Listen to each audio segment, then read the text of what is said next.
Selamat datang mahasiswa Ilmu Administrasi Negara kelas 24 pagi. Jadi, pada pertemuan hari ini kita akan belajar materi mengenai hak dan kewajiban warga negara. Pada pertemuan hari ini, kita akan membahas materi penting tentang hak dan kewajiban warga negara, di mana dalam agenda pertemuan hari ini ada beberapa topik yang akan kita bahas bersama. Yang pertama, mengenai hak dan kewajiban warga negara yang ditinjau secara konsep dan juga teori. Yang kedua, yaitu alasan mengapa perlunya hak dan kewajiban warga negara.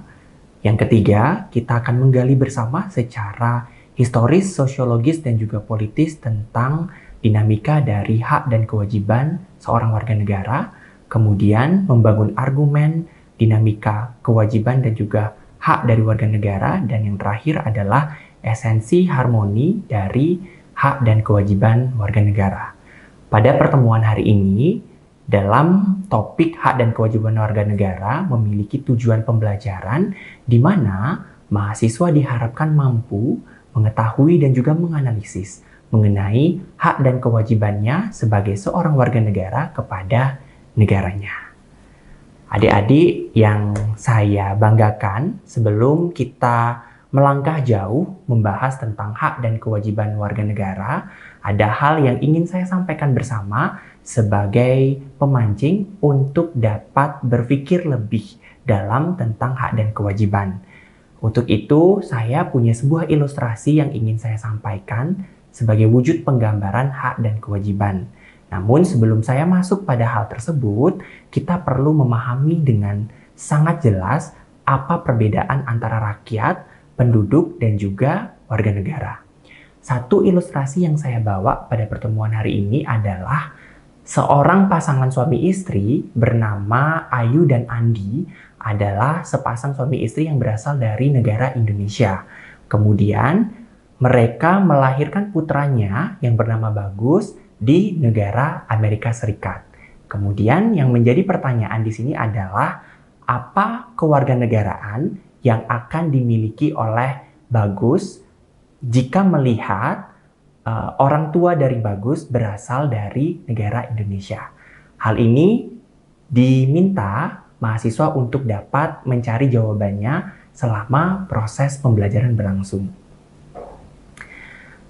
Adik-adik yang saya banggakan, perlu saatnya kita memahami dengan sangat detail perbedaan antara penduduk, warga negara, dan juga rakyat. Dalam penjelasan ini, saya akan kupas satu persatu penjelasan dari poin-poin yang tadi telah saya sebutkan. Rakyat merupakan orang yang bertempat tinggal ataupun berada di dalam suatu wilayah. Jadi semua orang yang berada di dalam sebuah wilayah tertentu dikatakan sebagai rakyat. Kemudian yang kedua adalah penduduk.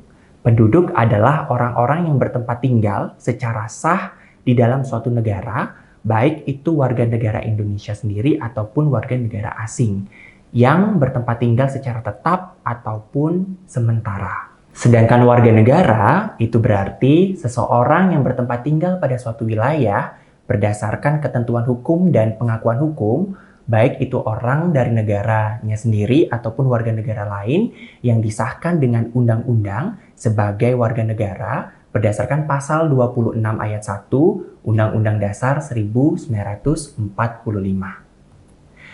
Adik-adik dan rekan-rekan sekalian, perlu saatnya kita memahami dengan sangat jelas mengenai asas kewarganegaraan.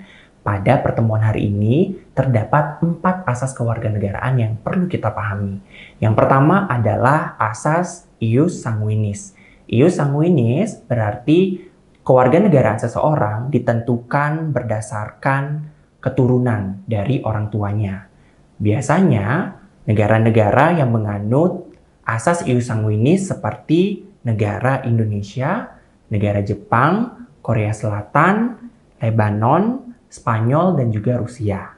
Yang kedua, yaitu adalah ius soli. Ius soli berarti asas kewarganegaraan seseorang yang ditentukan dari daerah kelahirannya. Nah, kewarganegaraan seseorang ditentukan oleh daerah kelahirannya biasanya dianut oleh beberapa negara, misalnya seperti Amerika Serikat Argentina, Jamaika, Brasil, Kanada, dan juga Venezuela. Kemudian yang ketiga yaitu adalah bipartite atau dui kewarganegaraan.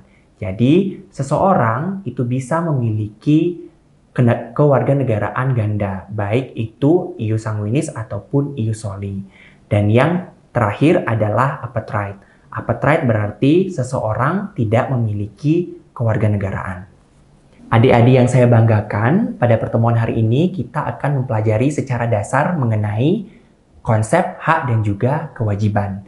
Hak merupakan kuasa untuk menerima ataupun melakukan sesuatu yang semestinya diterima dan juga dilakukan oleh pihak tertentu. Membahas soal hal ini tidak dapat digantikan oleh pihak manapun. Jadi, seseorang memiliki hak masing-masing. Kemudian yang kedua adalah kewajiban. Kewajiban berarti beban yang memberikan sesuatu dan semestinya diberikan oleh pihak tertentu. Ketika berbicara mengenai kewajiban, maka hal ini juga tidak dapat digantikan oleh pihak manapun. Adik-adik, ketika kita membahas mengenai hak dan kewajiban, ini merupakan penggambaran dari teori korelasi. Maka, hak dan kewajiban pada dasarnya memiliki hubungan yang timbal balik. Setiap kewajiban yang dilakukan oleh seseorang tentu berkaitan dengan hak yang akan diterimanya. Maka, kita tidak bisa bicara soal hak apabila seseorang tidak menjalankan kewajibannya dengan baik. Begitu sebaliknya. Maka, hak yang tidak ada kewajibannya, yang sesuai dengannya, itu tidak pantas disebut dengan hak. Kemudian, jika kita menggali secara sumber, terdapat 3 sumber mengenai hak dan kewajiban seorang warga negara.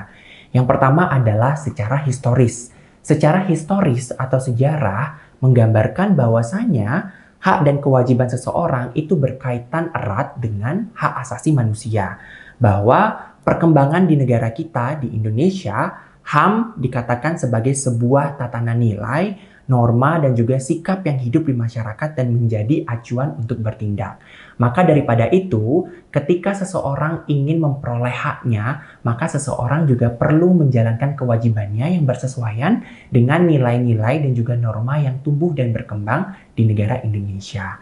Kemudian yang kedua adalah sumber secara sosiologis. Dalam hal ini menggambarkan bahwa kondisi masyarakat dan juga gejala sosial yang terjadi di negara Indonesia menggambarkan munculnya sebuah karakter yang buruk. Hal ini secara sosiologis memiliki kaitan dengan struktur sosial dan juga sistem budaya yang tumbuh dan berkembang. Maka ketika kita berbicara soal hak dan kewajiban, dalam hal ini seluruh warga negara perlu memahami dengan baik apa yang menjadi kewajiban dan juga haknya ketika menjadi seorang warga negara yang perlu memperhatikan nilai dan juga norma yang ada di negara kita. Kemudian yang ketiga secara politis menggambarkan bahwasanya terdapat dinamika kewajiban dan hak warga negara yang dikatakan sebagai sebuah proses dari hasil perubahan Undang-Undang Dasar 1945, yang dimana hal ini telah terjadi pada masa era reformasi. Seperti halnya Amandemen Undang-Undang Dasar 1945, penghapusan doktrin dui fungsi Angkatan Bersenjata Republik Indonesia atau ABRI. Yang ketiga, penegakan hukum, penegakan hak asasi manusia, serta pemberantasan korupsi, kolusi, dan juga nepotisme. Dan yang keempat, melakukan desentralisasi, mewujudkan kebebasan pers, dan juga mewujudkan kehidupan yang demokratis.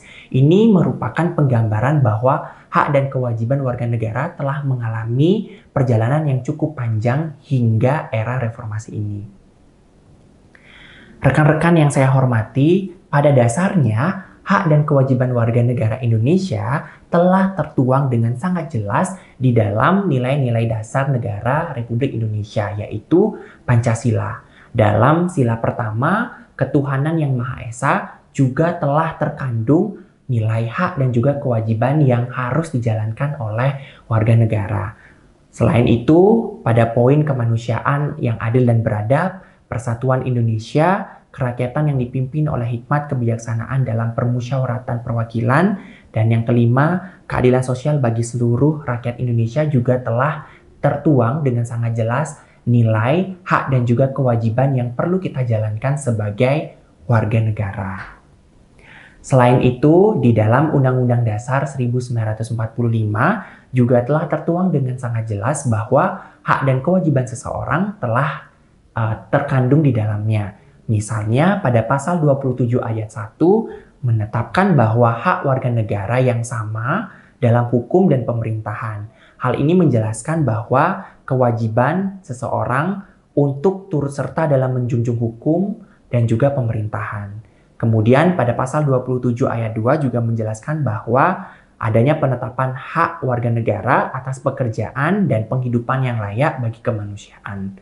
Selanjutnya, pasal 27 ayat 3 juga memberikan penjelasan tentang perubahan kedua Undang-Undang Dasar 1945 yang menetapkan hak dan kewajiban warga negara untuk ikut serta di dalam upaya pembelaan negara. Selanjutnya di pasal 28 menegaskan tentang hak kemerdekaan warga negara untuk berserikat, berkumpul, mengeluarkan pikiran baik secara lisan maupun tulisan. Selanjutnya pada pasal 29 ayat 2 yang menyebutkan adanya hak kemerdekaan untuk memeluk agama masing-masing dan melakukan kegiatan keagamaan sesuai dengan nilai-nilai agama yang terkandung di dalamnya. Dan selanjutnya adalah pasal 30 ayat 1 yang menggambarkan tentang hak dan kewajiban warga negara untuk ikut serta dalam usaha pertahanan dan juga keamanan negara. Serta yang terakhir pasal 31 ayat 1 yang menekankan bahwa tiap-tiap warga negara berhak untuk mendapatkan pengajaran. Pada intinya, ketika kita membahas mengenai esensi dan juga urgensi dari harmonisasi hak dan kewajiban, hal ini telah terkandung pada 4 poin penting, yaitu nilai agama, pendidikan dan kebudayaan, perekonomian dan kesejahteraan rakyat, serta pertahanan dan keamanan.